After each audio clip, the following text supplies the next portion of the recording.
اللہ کے رسول صلی اللہ علیہ وسلم نے اسماء رضی اللہ تعالی عنہ سے کہا تھا لا تحصی فیحصی اللہ علیک لا توعی فیوعی اللہ علیک، گن کے نہ دیا کر، اللہ بھی پھر گن کے دے۔ جب تم گن کے دو گی تو اللہ بھی گن کے دے گی۔ وہ جب وہ زبیدہ نہر بنی ہے نا سعودیہ میں، آج سنا ہوگا نا، یہ ہارون الرشید کی بیوی نے بنوائی تھی۔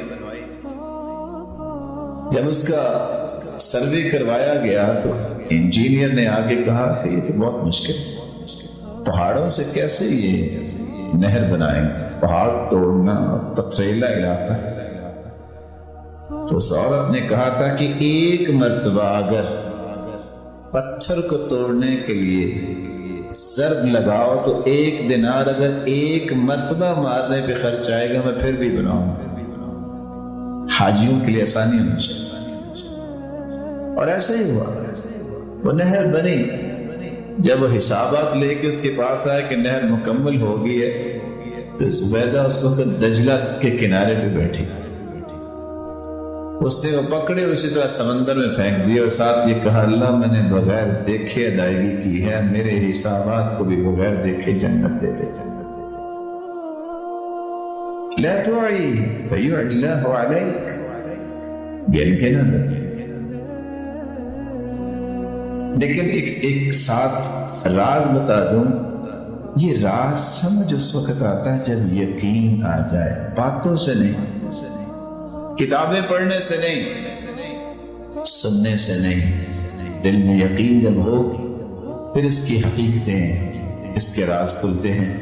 یزید بن مہران نے دیکھا کہ اس کے ماموں روزانہ نکلتے ہیں، کبھی اس کو دے کبھی اس کو دے، لوگوں کے اوپر صدقہ کر رہے ہیں، کسی کی خیر خواہی کر رہے ہیں۔ وہ پوچھتا ہے ماموں جان آپ کا گزارا کیسے ہوتا ہے، آپ ہر وقت تقسیم ہی کرتے رہتے ہیں؟ تو انہوں نے کہا بیٹا جتنا میں دیتا ہوں اللہ مجھے اس سے زیادہ دیتے۔ بچے تو بچے ہوتے ہیں۔ اس نے کہا اچھا، وہ گھر گیا، جو کچھ اس کے پاس تھا اس نے لا کے تقسیم کر دیا۔ ایک دن گزرا، 2 دن گزرے، 3 دن، کہتے ماموں جان مجھے تو نہیں ملا۔ کہا بیٹا اللہ کو آزماتے نہیں، اللہ آزمانے کی چیز نہیں، اللہ تو مالک ہے، اس پہ تو یقین کرنا پڑے۔ یقین اگر ہو جائے تو پھر سب کچھ ہو جاتا ہے۔ یقین نہ ہو تو آپ ایک کی بجائے 50 مرتبہ ایک چیز کو بیان کر لیں، وہ اثر تو نہیں کرے گا۔